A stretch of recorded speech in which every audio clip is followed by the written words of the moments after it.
There was something wonderful about everybody's doing beep, beep, beep, beep. And it was just fun. In the streets of Spanish Harlem, a fresh sound emerges, fusing Afro-Cuban melodies with rhythm and blues. Once you start feeling those polyrhythms in your spirit, you start bugging out like, yow! We like it like that on America Reframed.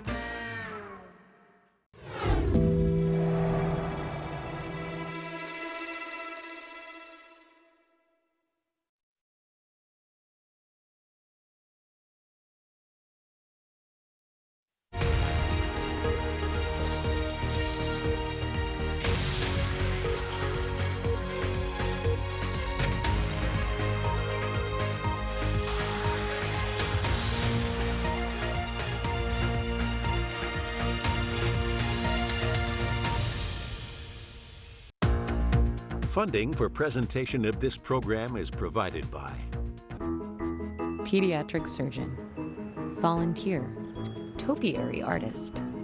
A Raymond James financial advisor tailors advice to help you live your life.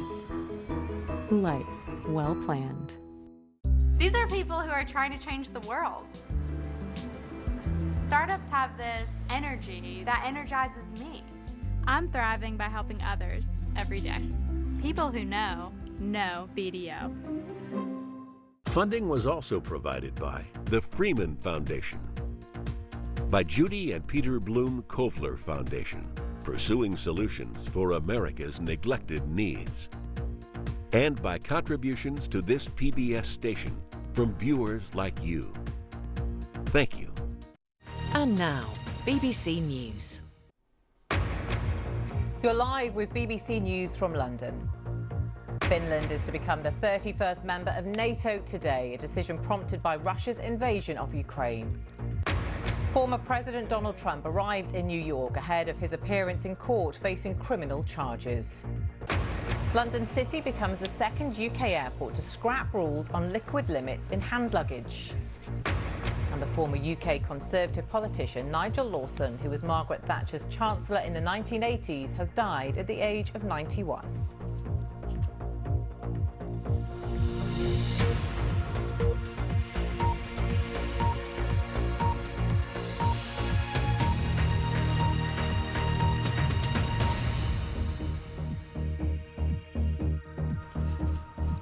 Hello and welcome.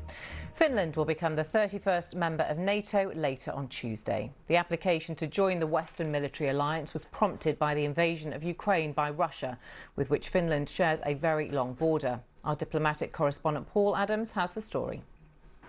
Finland only said it wanted to join NATO last year. This afternoon, its flag will be raised at the headquarters in Brussels, the quickest accession process in NATO's recent history.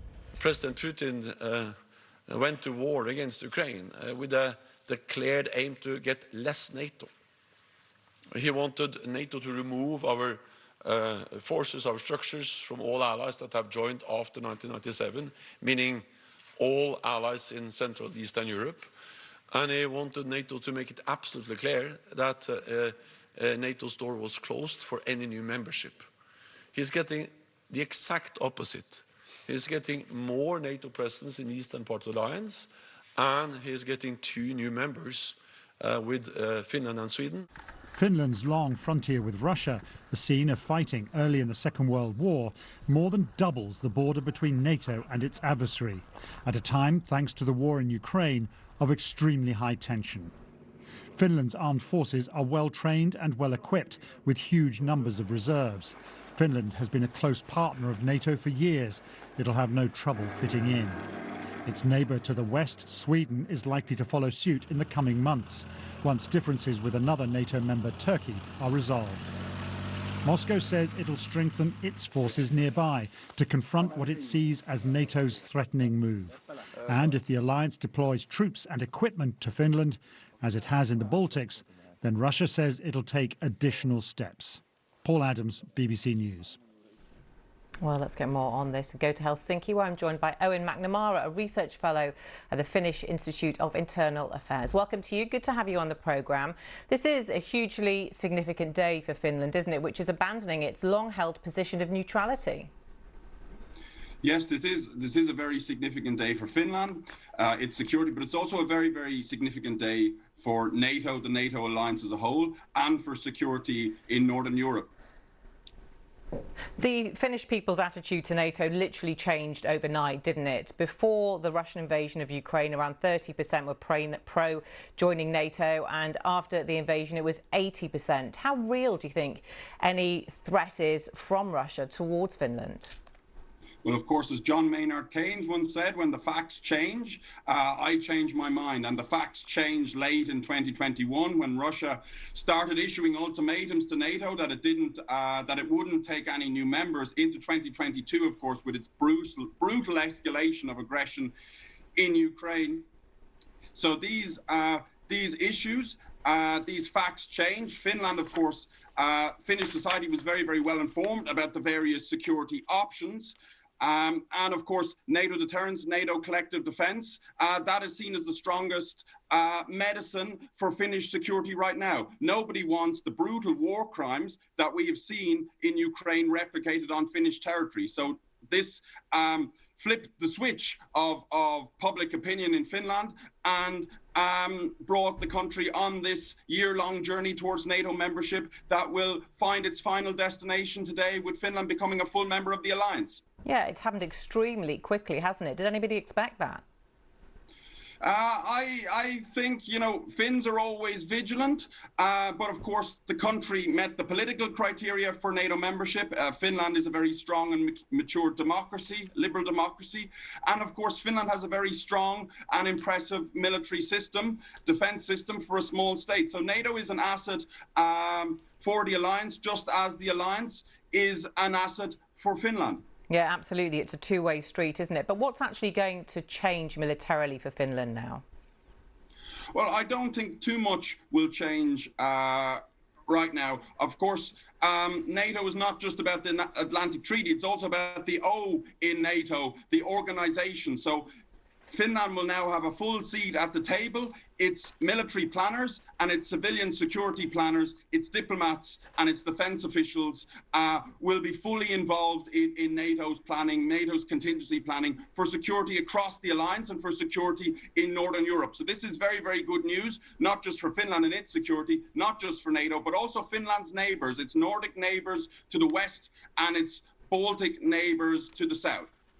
OK, Owen McNamara, thanks very much for being with us and for your thoughts on Finland joining NATO today. Thank you. Donald Trump is spending the night in New York at Trump Tower before appearing in court later on. He's set to make history once again, this time as the first president of the United States to be charged with a criminal offence. The charges relate to money paid to a porn star to keep quiet about an affair before the 2016 election.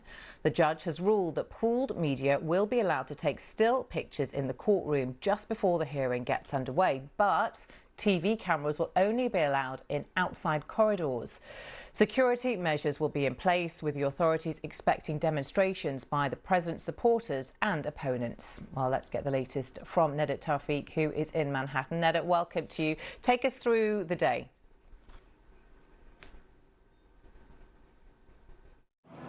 Donald Trump kept a low profile as he arrived in New York on the eve of his history-making court appearance, staying in at his penthouse in Trump Tower to confer with his attorneys. But on social media, it was a different story. He slammed the case against him as a witch hunt, and he called on the district attorney, Alvin Bragg, to resign. His call for mass protests failed to gain traction, but on Fifth Avenue outside of Trump Tower, a few supporters and critics turned out. Trump is the first former president charged with a crime, a fact that has put him back in the spotlight. He shouldn't even be charged with a misdemeanor in this case, and they're charging him with a felony. Oh my God, they really don't like this guy. They're really afraid of him. I think it's amazing and it's beautiful that finally the institutions are doing what they're supposed to do. I think we're all witnessing history. I'm here out of a sense of duty and gratitude. In 2016, Donald Trump became president, and he told the American people, the working people of America, I've got your back. Now he's in peril, he's being persecuted. I felt I had to come in to let him know, I got your back, Mr. President. U.S. news channels aired wall-to-wall coverage of his journey as the Secret Service escorted him to New York. Camera and news helicopters captured every moment from Mar-a-Lago past a street of supporters cheering him on to his flight on his private Boeing 757 aircraft into LaGuardia Airport. As Trump was taking off, officials in New York held a press conference with this warning to anyone planning to protest. While there may be some rabble-rousers thinking about coming to our city tomorrow, our message is clear and simple. Control yourselves. New York City is our home, not a playground for your misplaced anger. It's here in this courthouse where Donald Trump will answer to the criminal charges against him, not just as a defendant, but a presidential hopeful. 2024 may feel like a long way off, but the dynamics of this case are already shaping the race for the White House. Neda Tawfiq, BBC News, New York. Let's go live to New York and talk to our correspondent Michelle Fleury, who is following all the developments for us. Hi, Michelle. Still the middle of the night there, so not much action going on at the moment. But take us through how the day is expected to unfold. Yes, so I mean, we are expecting the next chapter in American history to be rewritten. This is the former president of the United States who's going to be booked. He's going to be fingerprinted. All of this before a historic hearing. We keep using those words, but really we've never seen a former or a current president in America ever face criminal charges. After that, he is expected to return to his resort in Palm Beach, Florida, where he will speak to the public. But before that, there is this hearing where we will learn the charges against him, all of this stemming from an investigation that has been very long-running into his business dealings. Yeah, Michelle, that some parts of the media had wanted to have this televised, all of the court proceedings, but they didn't get their way. So what will we actually get a sense of from what happens in court? Well, you know, the judge had been asked whether or not he would let people in, given what was at stake here, given the significance of this day. And it was interesting, Judge Marchand acknowledged the importance of what would be taking place, but he said he had other things to weigh, other considerations that he had to take into account. And so the compromise, if you like, is that there will be some still photographers allowed in before proceedings begin, but then once things get underway, they will be asked to leave the courtroom and there will be no TV cameras allowed inside. So we'll just have to wait. There is this press conference we're going to be expecting later on in the day from the District Attorney, Alvin Bragg. And then, as I said earlier, this speech that we're expecting from Donald Trump when he returns to Florida. OK, Michelle, thank you. Of course, we'll be following all those developments as they unfold. Let's get more on this now from Rachel Tausenfreund, who is a senior fellow at the German Marshall Fund, an American think tank based in Berlin. Good to see you, Rachel. Thanks for being with us. Now, this is, as we were hearing, the first former US president to face criminal charges. How's it playing out on the world stage, this story? Well, anytime you have a former president charged with a crime, he'll be taken to jail and fingerprinted. This is obviously a major story. And yet it's not quite as unprecedented as we might think. French President Sarkozy was recently convicted. We know Prime Minister Netanyahu is undergoing criminal trials. So on the one hand, of course, there's lots of attention, lots of worry, lots of sort of head shaking. But on the other hand, it's actually not that destabilizing. We're also seeing that in terms of the reaction. President Trump kind of called for a revolution and broad protests. We're only seeing some protests in New York. So I'm confident that it's going to be not as crazy as we might have feared, at least initially. So you don't think it will be inflammatory? There's warnings there in New York for people not to treat the city as a playground to behave themselves, but concerns that pro and anti-Trump supporters could take to the streets, not just in New York, but around the country. He is a very polarizing figure, as we've seen. He's very polarizing. And I mean, initially, he's received a small bump in support from this, something like 4%. Increase in support, and his main opponent for the presidential nomination on the Republican side has sort of sank. So he's also gotten, last I checked, over $7 million in additional donations after he announced that he was going to be charged. So he is getting a lot of support from his core fans within the Republican Party, and they're also inoculated against bad stories, bad facts, negative information against him, because they've been told the entire time the media and the elites are against him. Therefore, this is not going to change their opinion, and some of them will be on the streets, and many of them will be dissatisfied. But we're not seeing a kind of national protest movement yet, and I hope we don't. Yeah, this story's got a long way to run, of course. Within the Republican Party itself, nobody's really breaking ranks at the moment, are they, including other potential Republican presidential nominees? How do you see this playing out with them? Well, I think they're going to wait and see, how the facts develop and what they see in terms of support. It's really early, right? The primaries for the Republican nomination don't start until February. So I think we won't know until maybe December, January, how this is going to turn out and if people are going to start speaking up against President Trump. I think there are a lot of people, well, I know there are some people who are quietly hoping that this is going to finally burst the Trump bubble. Who will dare to first make an attempt vis-a-vis the voters? That remains to be seen. Rachel Towson-Freund, thank you very much for joining us from Berlin. Thank you. Now let's take a look at some of the day's other news. The UK government says funding for the social care workforce in England has been halved. In 2021, the government pledged at least £500 million for reforms. But that figure is now £250 million, according to the Department of Health. The government said its reforms would give care the status it deserves, but some organisations in the sector say they fall short of what is needed. Almost all wet wipes containing plastics will be banned as part of a new government strategy to clean up England's water. The plan will also see water companies ordered to bring forward £1.6 billion of investment to reduce sewage spills into rivers and tougher regulations, including potentially unlimited fines for pollution incidents. Sir Richard Branson's rocket company Virgin Orbit has filed for bankruptcy in the US after failing to secure new investment. The satellite launch company halted operations weeks ago, but it hopes to find a buyer for the business. London City Airport has scrapped the 100-millilitre liquid limit by using high-tech scanners which also allow electronics to be kept in hand luggage at security.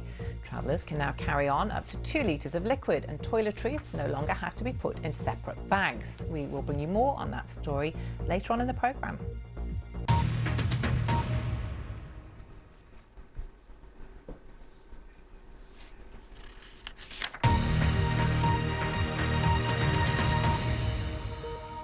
What do I like about my job? Everything. I love the fact that I work in a place full of so many interesting, intelligent and innovative people. I love the fact that when I come into work, I know that I'm going to tell a story or many stories to viewers both in the UK and around the globe. But I know how important that is in the age that we're living in. I also love the fact that I get to speak to so many different people every day and get them to tell me their stories. As a chief presenter here at the BBC, it's my job to be across what's happening. So in the morning I get up and the first thing I do is I look at what's happening in the papers digitally. I come into work and I talk everything through with my team.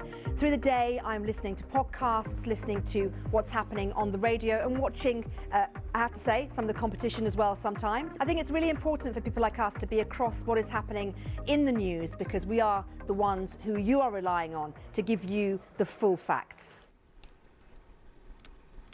You're with BBC News live from London.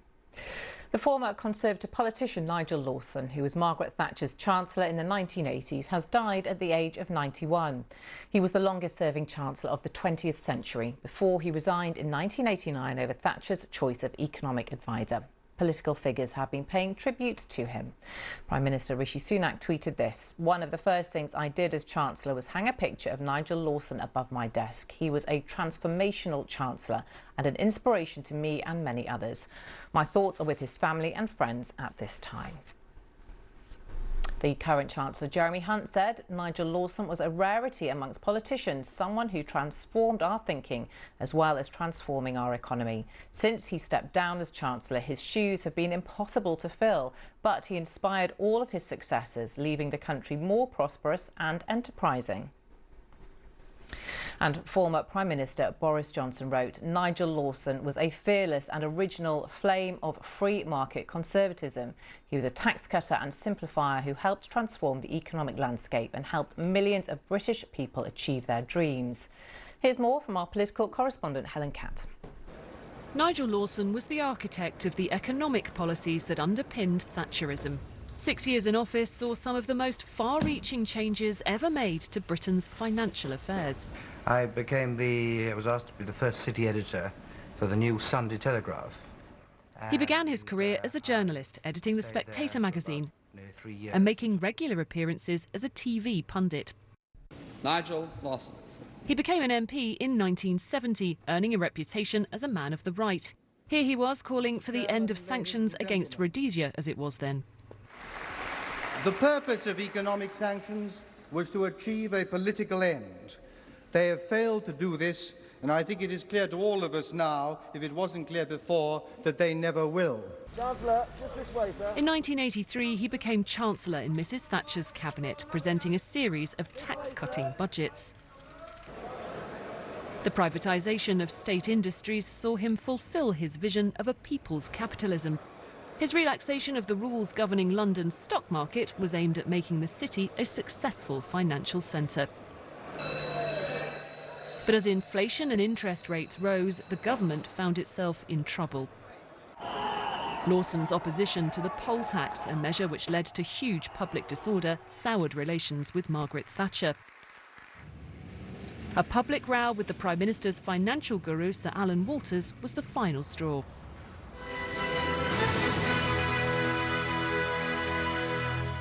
Good evening. The Chancellor, Nigel Lawson, resigned tonight, taking the government, Westminster and financial markets around the world totally by surprise. His resignation was seen by many as the beginning of the end of the Thatcher era. He sat in the Lords as Lord Lawson until last December, during which time he criticised the idea of man-made climate change and argued to leave the European Union. The European Union, as it is now, half of it is the complete economic basket case, and the other half is not all that great. His view had always been that the market should operate with the minimum of interference, a philosophy that guided one of the 20th century's longest-serving and most reforming chancellors. Lawson, who's died at the age of 91. Let's go to Charles Moore now, columnist with the Daily Telegraph and the authorised biographer of Margaret Thatcher. Welcome to you. Thank you very much for being with us. He was, as we heard there, a towering political figure. Just give us more perspective on his legacy. Well, I think Nigel Lawson, after Mrs Thatcher, was the greatest politician at expressing the idea of greater freedom, particularly economic freedom.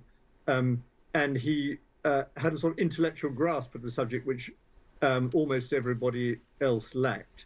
And he had the time, as a successful chancellor, things did go wrong towards the end, but he had the time to develop these ideas and actually operate it. So he was the sort of economic brains of Thatcherism, and he really made it feel as if things were changing and had changed, and that you could free up markets, and you could introduce more liberty, and you could reduce regulation and constraint, and you could get away from the very oppressive, sluggish atmosphere of the 1970s into the sunlit uplands of the 1980s.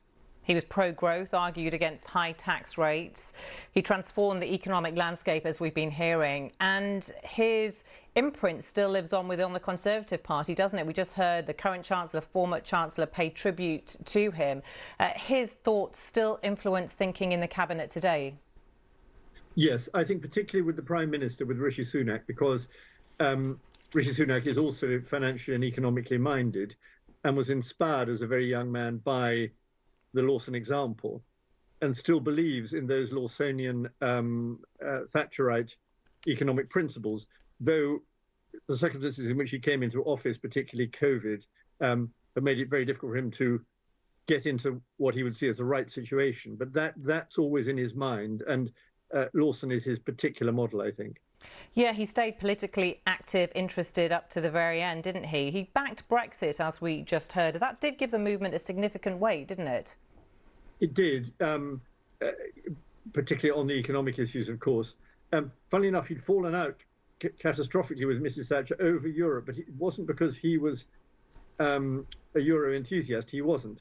But it was about whether or not the pound should go its own way in the world, which she strongly believed, and he thought that it should join the exchange rate mechanism, the ERM, which, when it finally did, didn't work out. But they fell out very, very badly about this, and this seemingly iron alliance between Margaret Thatcher and Nigel Lawson crumbled, and that, I think, and Europe was part of that, and first he went, and then a year later she went. He was a big beast of his generation, wasn't he? Certainly someone who I grew up knowing and hearing about, and I could imagine that many politicians were probably a little bit frightened of him. What was he like as a person? Well, I liked him.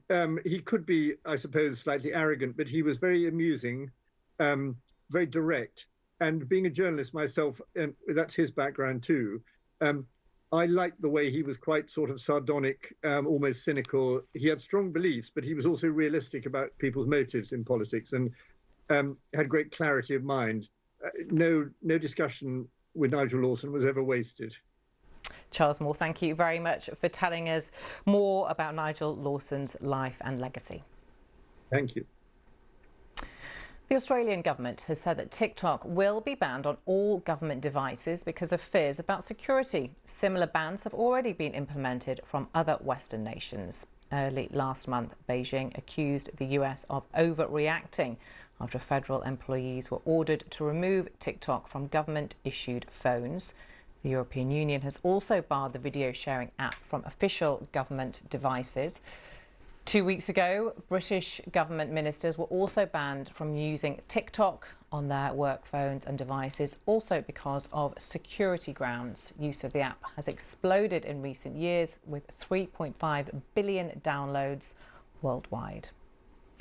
Footage has been shared by Chester Zoo, capturing the moment its Sumatran tiger cubs take a first adventure out of their den. Here's twins Alif and Rhea playing together.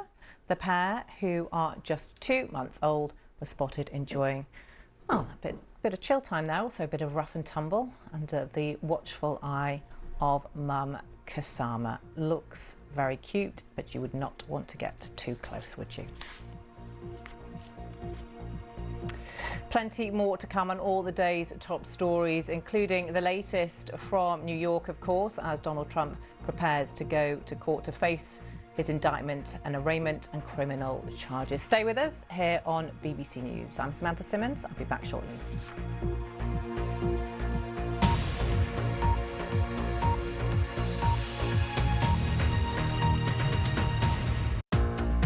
Funding for presentation of this program is provided by financial services firm Raymond James. BDO, accountants and advisors. Funding was also provided by the Freeman Foundation, by Judy and Peter Bloom Kovler Foundation, pursuing solutions for America's neglected needs, and by contributions to this PBS station from viewers like you. Thank you.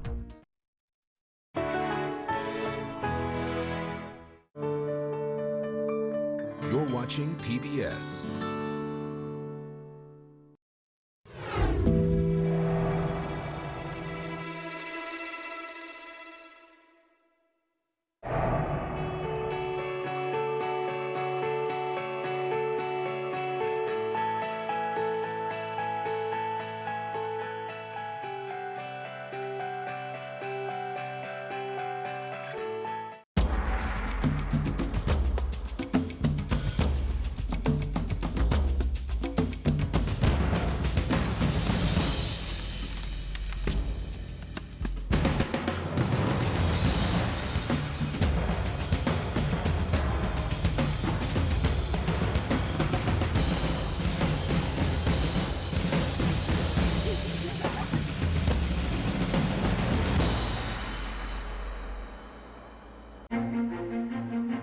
Every person has a story to tell that's unique, and our main responsibility is to listen to those stories.